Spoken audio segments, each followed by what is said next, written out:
Dios amó tanto al mundo que entregó a su Hijo único. Vamos a meditar esta frase. Dios amó tanto, tanto al mundo que entregó a su Hijo único. De alguna manera, el misterio de Dios, de alguna manera no, el misterio de Dios es un misterio de amor, fundamentalmente. Incluso el mismo autor de este Evangelio, en una de sus cartas, va a decir que Dios es amor. Dios es amor. Pero no es un amor, vamos a ver que no es un amor tipo chirle, solamente dulzón y tierno, así como la compasión que uno puede sentir frente a un niño. No, es algo mucho más profundo y vamos ahora a analizar esta frase. Digan conmigo, Dios amó tanto al mundo. Dios amó tanto al mundo que entregó a su Hijo único. Que entregó a su Hijo único. O sea, la prueba de ese amor es que entregara a su Hijo único, ¿no? Claro, yo me quedé con el verbo entregar. ¿Por qué? Porque me hizo, por una experiencia que tuve en estos días, me sonó este verbo entregar de una manera diferente a como me había sonado en otras oportunidades, y lo puedo garantizar, me sonó así por primera vez en mi vida. Vamos a primero una cuestión del lenguaje, del habla. Entregar es un sinónimo de dar, otorgar. Los verbos en nuestra lengua, como también en griego y en latín, que son las lenguas que están a la base de estos textos, los verbos que tienen que ver con dar. ¿A ver algún profe de lengua acá o de...? No vino hoy. No tenemos profe. Los verbos que tienen que ver con entregar, dar, etcétera, se suele decir tienen un objeto de cosa y un destinatario de persona. Se suele llamar esto un acusativo de cosa y un dativo de persona. Yo doy, por ejemplo, este libro, cosa, al diácono, persona.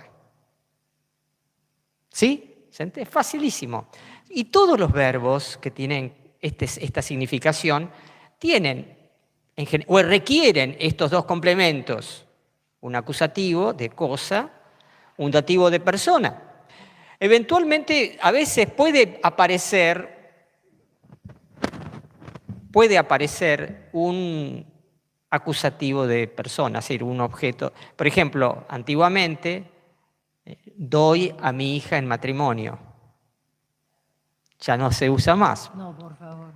¿No? Que soy una cosa para que me des en matrimonio. ¿Viste? Pero bueno, uno podría decir, pero antiguamente cuando se comercializaba a las personas humanas en la esclavitud, yo te doy un esclavo. O sea, es una forma de cosificación ciertamente, pero en el lenguaje se habla así. Sí. Para ser más precisos, acusativo de cosa, dativo de persona.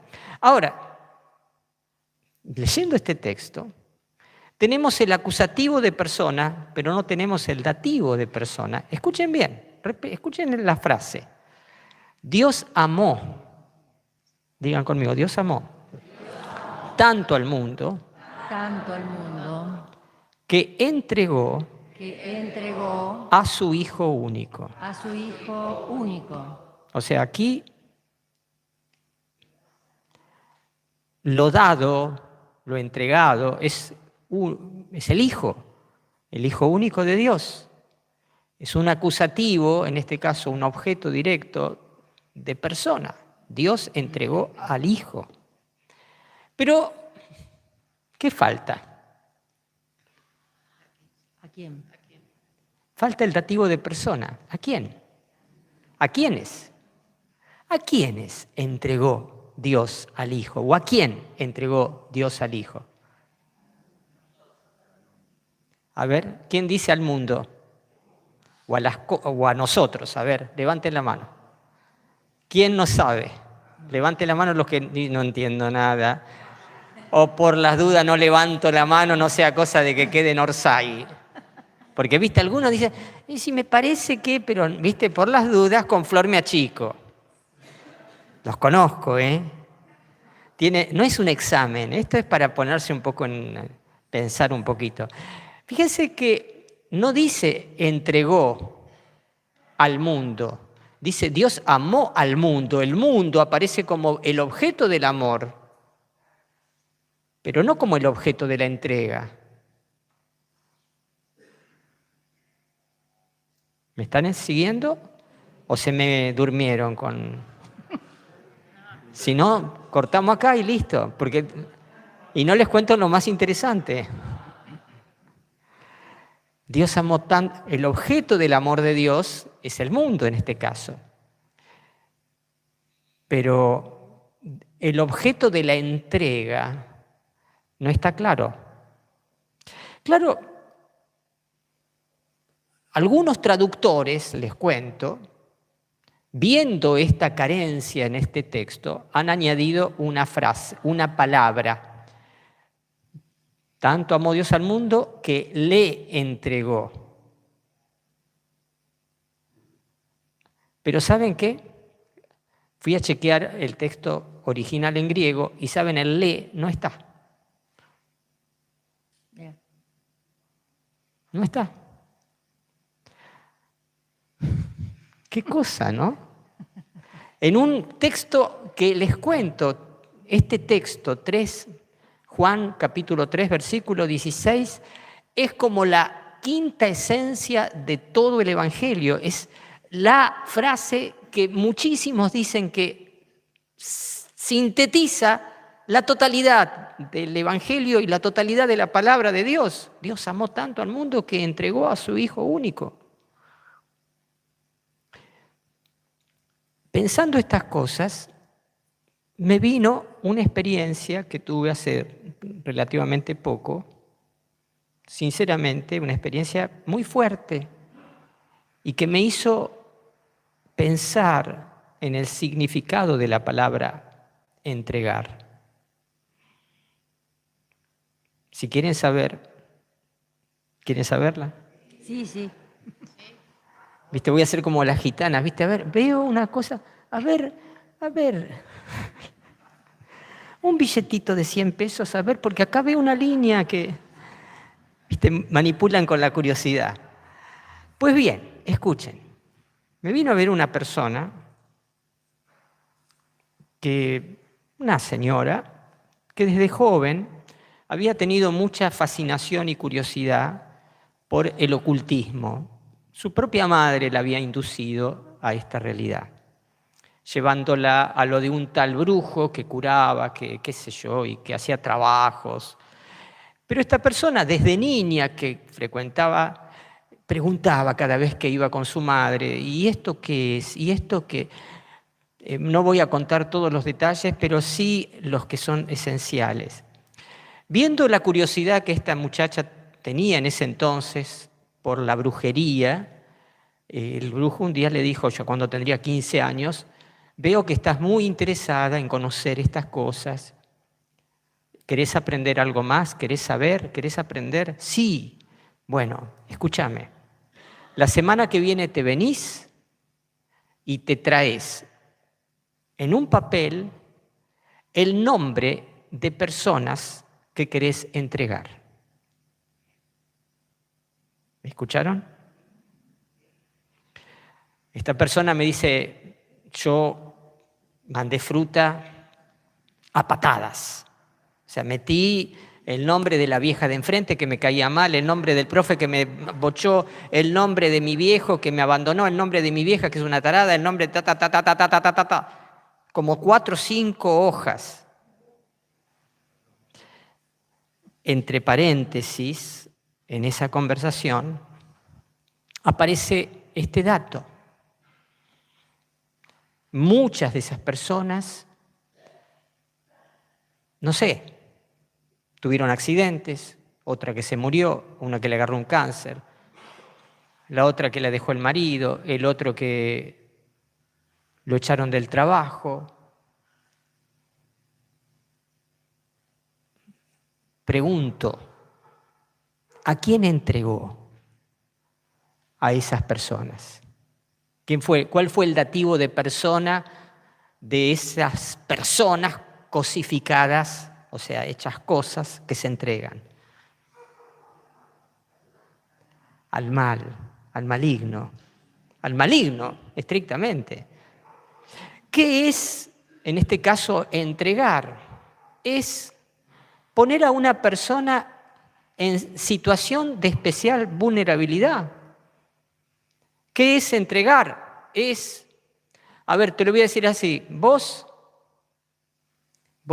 ¿viste la guerra entre Ucrania y Rusia? ¿Vos llevarías a un hijo tuyo y lo pondrías ahí en el frente de batalla, donde se libran las batallas principales en la guerra, en medio de los tiros, de los misiles, y le dirías al famoso Volodymyr Zelensky, che, sacá el escudo antiaéreo? ¿Harías eso? Bueno, eso es lo que hizo Dios. Envió a su Hijo y lo entregó. Fíjense, cuando uno mira el ministerio de Jesús, uno descubre ese patrón de entrega al mal, es decir, de situación de especial vulnerabilidad frente a un mal activo en contra de él. ¿Cómo puede ser que entiendan todo mal lo que él enseña? ¿Cómo puede ser que él cure a un endemoniado y digan, sí, claro, con el poder de Belzebul cura a los demonios? ¿Cómo puede ser que a un hombre que tenía 38 años de estar paralítico, que él lo cura, en vez de ver la grandeza del milagro, dice, no, pero es sábado, no se puede curar en el sábado? ¿Cómo puede ser que constantemente, si uno lee el Evangelio, uno entiende y ve y explícitamente constata complots de muerte en contra de Jesús casi desde el inicio del ministerio de Jesús? ¿Cómo puede ser lo de Herodes cuando era niño? Acuérdense. Pero al mismo tiempo que hay un patrón de entrega, también uno ve en el ministerio de Jesús una, yo diría, mínima cobertura hasta el momento en que la pasión tenía que suceder. Ejemplo, cuando predicó en Nazaret, apenas iniciado su ministerio, le fue re mal. Dice que lo empujaron hasta un lugar escarpado donde se levantaba la ciudad con intención de despeñarlo, o sea, de matarlo, literalmente. Pero él, abriéndose camino entre ellos, continuó su camino. O sea, como que de repente, entregado y todo como estaba, digo, no, un freno hubo. Pero hubo un freno hasta que la totalidad de ese freno se levantara. De hecho, todos habremos visto la pasión de Cristo alguna vez y habremos visto lo que significa la hazaña con la cual se ensañaron los judíos y los romanos contra Jesús. A ver, ¿eso es normal? ¿Cómo uno puede ignorar la presencia activa de un agente maléfico en la mano del que tortura? Y de que no solo tortura, sino hasta disfruta del sufrimiento ajeno. ¿Cómo no ver allí una mano realmente, no simplemente el fruto de la casualidad, bueno, a alguno le toca, le tocó sufrir, pobre, ¿qué va a hacer? ¿Viste? Como si las desgracias fueran simplemente cuestiones accidentales o azarosas.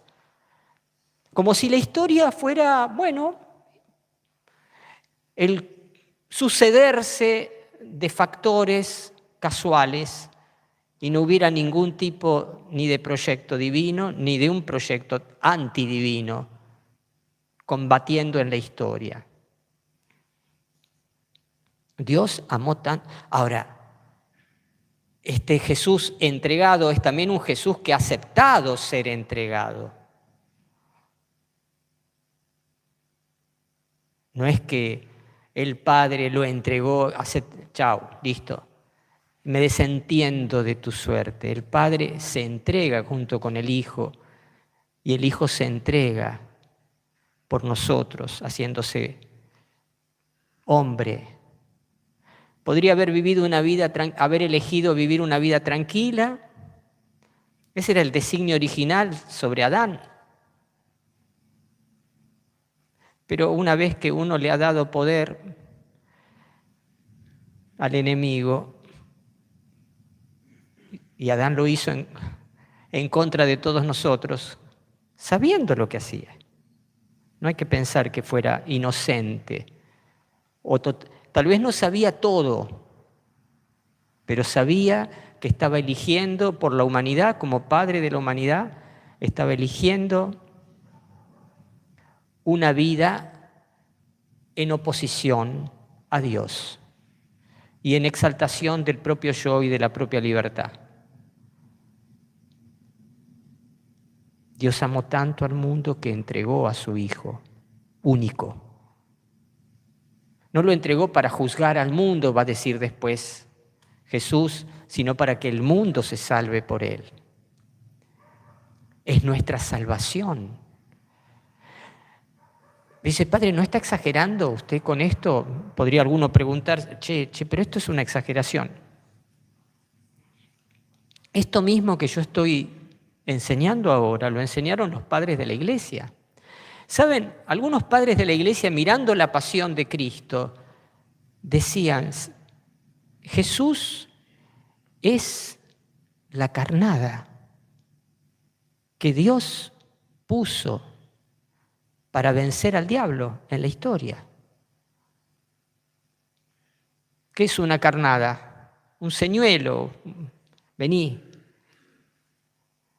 Y el diablo ensañó su maldad contra un hombre. Al menos uno podrá decir, ¿sabía el diablo que Jesús era el Hijo de Dios?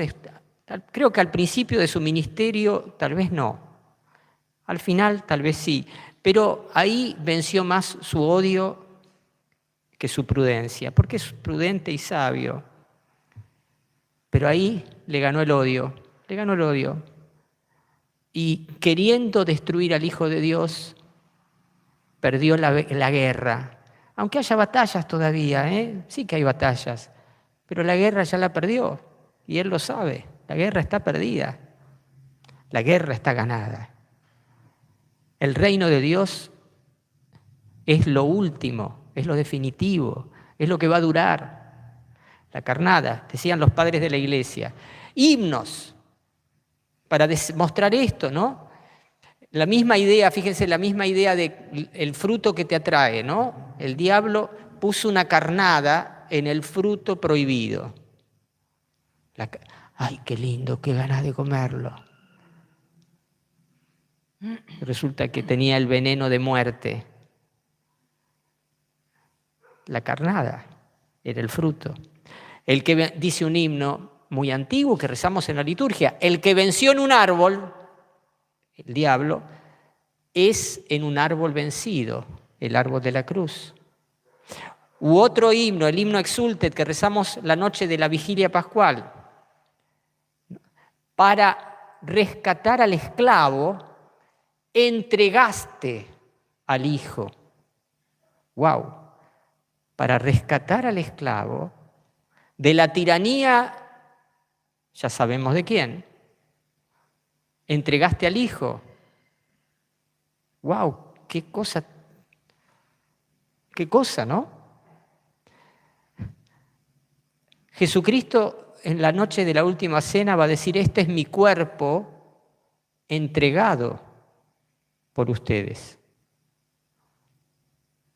de repente la palabra entregado adquiere una nueva significación. Ya no es simplemente un sinonimito de dar, bueno, sí, entregado.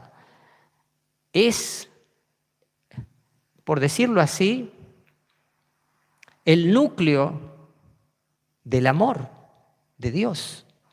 Dios entregó a su Hijo único, por amor.